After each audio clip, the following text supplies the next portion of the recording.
മഹാഭാരതത്തിലെ ഒരു പ്രധാന കഥാപാത്രമാണ് ശകുനി. ഗാന്ധാരിയുടെ സഹോദരനും ധൃതരാഷ്ട്രരുടെ ഭാര്യാസഹോദരനും കൗരവരുടെ മാതുലനുമായിരുന്നു അദ്ദേഹം. തന്ത്രശാലിയും കുടിലബുദ്ധിയുമായിരുന്നു ശകുനി. മഹാഭാരതയുദ്ധത്തിന് ഒരു പ്രധാന കാരണക്കാരനായി ശകുനിയെ കണക്കാക്കുന്നു.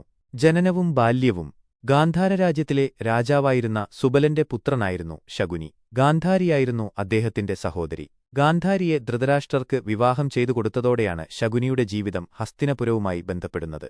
പ്രതികാരദാഹം.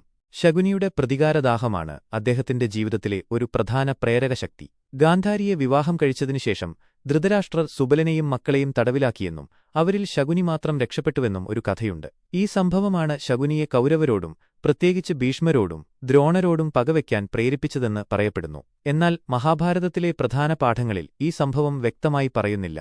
എന്നിരുന്നാലും പാണ്ഡവരോടുള്ള കൗരവരുടെ ശത്രുത വർദ്ധിപ്പിക്കുന്നതിൽ ശകുനിക്ക് വലിയ പങ്കുണ്ടായിരുന്നു. ചൂതുകളി. ദുര്യോധനന്റെ ഏറ്റവും അടുത്ത ഉപദേഷ്ടാക്കളിൽ ഒരാളായിരുന്നു ശകുനി. ചൂതുകളിയിൽ അഗ്രഗണ്യനായിരുന്ന ശകുനി ധർമ്മപുത്രരെ ചൂതുകളിക്ക് ക്ഷണിച്ച് അവരുടെ രാജ്യം, സമ്പത്ത്, ഭാര്യയായ ദ്രൗപദി എന്നിവയെല്ലാം കൗരവർക്ക് നഷ്ടപ്പെടുത്താൻ സഹായിച്ചു. ഈ ചൂതുകളി മഹാഭാരതയുദ്ധത്തിന് കാരണമായ പ്രധാന സംഭവങ്ങളിൽ ഒന്നായിരുന്നു. യുദ്ധത്തിലെ പങ്ക്.